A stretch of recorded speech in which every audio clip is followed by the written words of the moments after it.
कार्यक्रम में कोई बता पाएगा कौन सा दिवस है? राष्ट्रीय युवा दिवस। राष्ट्रीय युवा दिवस हम क्यों मनाते हैं? क्योंकि स्वामी विवेकानंद जी का इसी दिन जन्म दिवस मनाया जाता है। 12 जनवरी 1863 को इनका जन्म बंगाल राज्य के कलकत्ता जिले में हुआ था। ठीक है, तो ये जो थे एक आध्यात्मिक थे, भारत की महान विभूति थे। इनका जो जीवन रहा है वो भारत के लिए समर्पित रहा है। इनका एक वाक्यांश था अमेरिका के शिकागो शहर में, जब एक धर्म सभा हुई तो हर राज्य से हर उधर भी आ जाना और उधर उधर के बच्चे बुला लिए, इधर के बच्चे बुला लिए, कुछ घुमा देना इधर उधर करके, ठीक है। उसी प्रकार एक बहुत बड़ी राष्ट्रीय सभा हुई, उसमें अमेरिका के शिकागो शहर में भारत से इनको बुलाने का अवसर हुआ। ठीक है, तो ये लोग ये कब गए? अपने 12 सितंबर 1893 को ये शिकागो पहुंचे। वहाँ इनका सभा, जैसे मैं आपको स्पीच दे रहा हूँ किस विषय पे, इनके जीवन परिचय पे, इसी प्रकार इनको भी स्पीच देनी थी उस मंच पे। किस विषय पे? किस विषय पे? कौन से विषय पे? नहीं, स्वामी विवेकानंद जी के विषय पे तो मैं दे रहा हूँ। इनको जो अपने विचार देने थे वो देने थे सनातन संस्कृति के विषय पे, कि आप जो है भारत से आइए और भारत में क्या लोग कैसे रहते हैं, रहन सहन खान पान क्या है, आपकी संस्कृति क्या है, उसके बारे में दुनिया को बताइए। तो उन्हें लगा कि भारत वैसे ही पिछड़ा हुआ देश है, उस समय की बात है 1893 की। उन्होंने लगा कि भारत वैसे ही पिछड़ा हुआ देश है, आएंगे 2 मिनट दिए उनको बोलने। कितने मिनट दिए? 2 मिनट बोलने।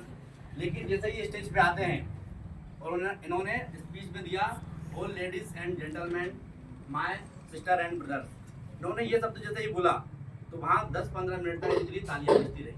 क्यों बजी? क्योंकि वहाँ जितने भी जो स्पीच देने आए थे उन्होंने अपनेपन का व्यवहार किसी को नहीं दिखाया। उन्होंने स्पीच में क्या बोला? सभी को, यहाँ उपस्थित सभी महिला और पुरुष जितने भी लोग हैं मेरे बहन और भाई हो। तो ये जो भाव था उनका, ये किसका था? हमारी भारतीय सनातन संस्कृति का।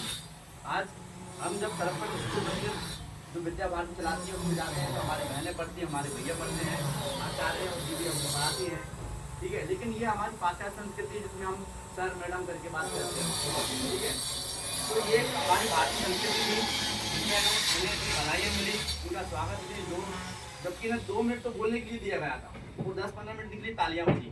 तो सोच लीजिए आप कितना अच्छा इनका उत्साह प्रदर्शन किया गया था, इनका सम्मान किया गया। फिर उन्होंने अपनी बात रखी 20 से 25 मिनट।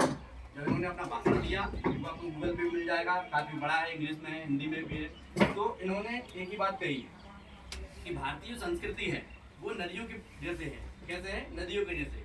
जैसे कि सभी नदियाँ अपने स्थान से निकलती हैं वो समुद्र में जाके मिल जाती हैं, वैसे ही यहाँ भारत के हम लोग हैं, हम सभी अलग अलग धर्मों के हैं, हम अलग अलग समाज से हैं, लेकिन हमारा एक ही लक्ष्य है। क्या है?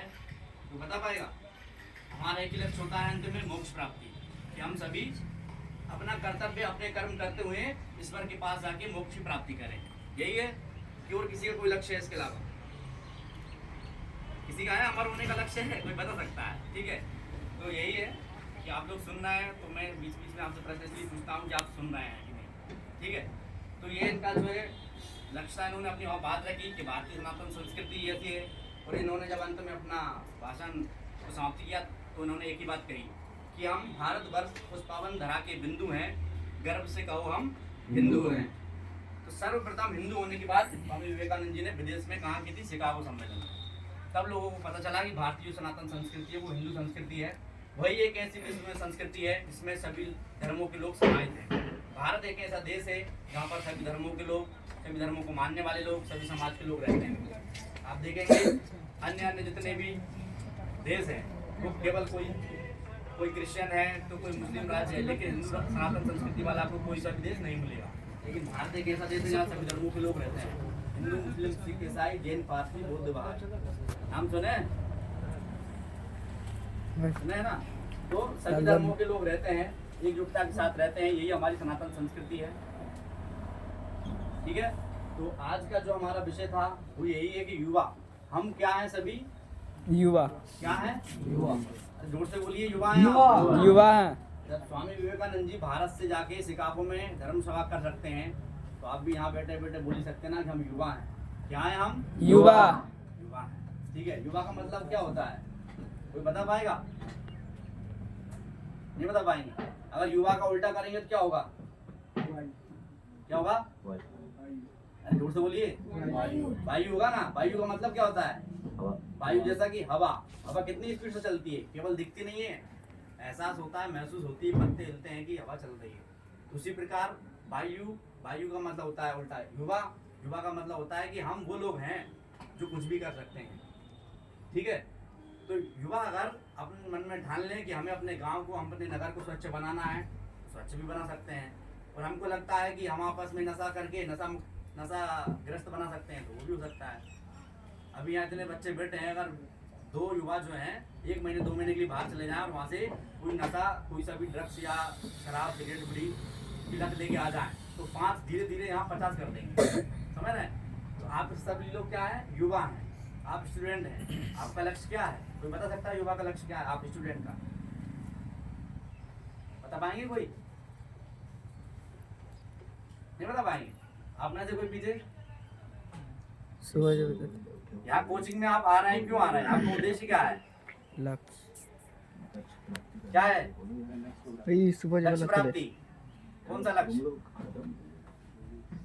हाँ, नहीं बताइए, बताइए, कोई बता सकता है, कुछ भी बता सकते हैं। लक्ष्य प्राप्ति तो आपने बोल दिया, सही बोला कि हम यहाँ आ रहे हैं, हमारे लक्ष्य की प्राप्ति के लिए आ रहे हैं। किसी का लक्ष्य हुआ कि हमें यहाँ से पढ़ाई करके कोचिंग से हमें डॉक्टर बनना है, किसी को इंजीनियर बनना है, किसी को पुलिस में जाना है।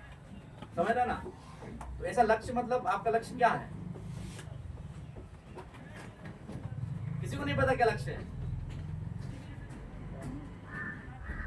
तो आदरणीय टीचर महोदय, इनको लाइव क्लास आप कल परसों में लीजिए, इनको महसूस कराइए, ये सभी हनुमान जी बन गए हैं। हंसिए मत, आप अपने खुद पे असली हंस रहे हैं। हनुमान जी का मतलब पता है क्या है? आपको मैं ये नहीं बोला आप बलवान शक्तिशाली हैं, मैं ये कहना चाह रहा हूँ कि आप बलवान शक्तिशाली हैं, लेकिन आप अपनी शक्ति भूल गए हैं। अब मैं तो जामवंत जी हूँ नहीं, जामवंत जी आपके शिक्षक महोदय, वो आपका जामवंत जी का जब रोल करेंगे तो आपको दिखाएंगे कि युवा का मतलब होता है वायु और वायु का मतलब होता है युवा। तो आप वो युवा हैं कि आप बहुत कुछ कर सकते हैं। जब हनुमान जी को जामवंत जी ने बताया कि आप में बहुत सारी शक्तियाँ हैं, आप 100 योजन समुद्र को लांघ के लंका जा सकते हैं, उसी प्रकार जब ये आपको बताएंगे तो आप भी अपने लक्ष्य को पार कर लेंगे। ये सर आप नहीं बोलेंगे कि आपको लंका कूद के जाना है, समुद्र पार करके। आपको कहाँ जाना है? पढ़ाई करते हुए अपने लक्ष्य को प्राप्त करना है। लेकिन कुछ लोग लक्ष्य से भटक जाते हैं, जैसे कि हमारे बीच में यहाँ बैठे पीछे साथी, कुछ पढ़ाई की नहीं हो पाई तो आज कोई सब्जी दुकान लगा रहे हैं, कुछ होटल पे अपने घर की काम कर रहे हैं। उनका लक्ष्य तो कुछ और ही था ना, लेकिन लक्ष्य में बाधा आ गई, नहीं पढ़ पाए किसी कारण बस। ठीक है, तो आपको पढ़ाई क्यों कर रहे हैं? आप समझ आया? लक्ष्य की प्राप्ति के लिए। लेकिन लक्ष्य क्या है ये भी पता होना चाहिए। ठीक है, जब हम घर से निकलते हैं तो कहाँ जाते हैं? कोचिंग। किस लिए जाते हैं? पढ़ाई के लिए। वो अपना एक लक्ष्य है। और हम यहाँ से जाएंगे तो घर जाएंगे, किस लिए? क्योंकि अपना घर है, जाएंगे पढ़ाई करेंगे, जो कोचिंग में होमवर्क दिया वो करेंगे। ठीक है, अगर आपका लक्ष्य नहीं है तो आप बिन पैंदी के लोटा हैं। हमारी कहावत है हिंदी में, बिन पैंदी का लोटा, मतलब एक लोटा रखा हुआ है, उसमें नीचे पैंदी नहीं, वो ऐसे ऐसे लटक रहा है। ठीक है, समझ रहे हैं? तो आपको क्या बनना है?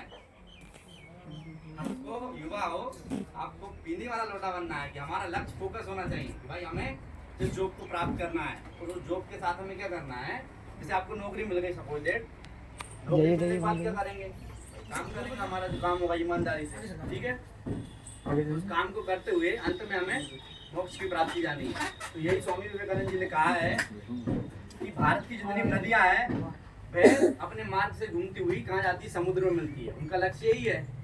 ठीक है, कोई बंगाल की खाड़ी के समुद्र में जाती है, कोई हिंद महासागर में जाती है नदियाँ।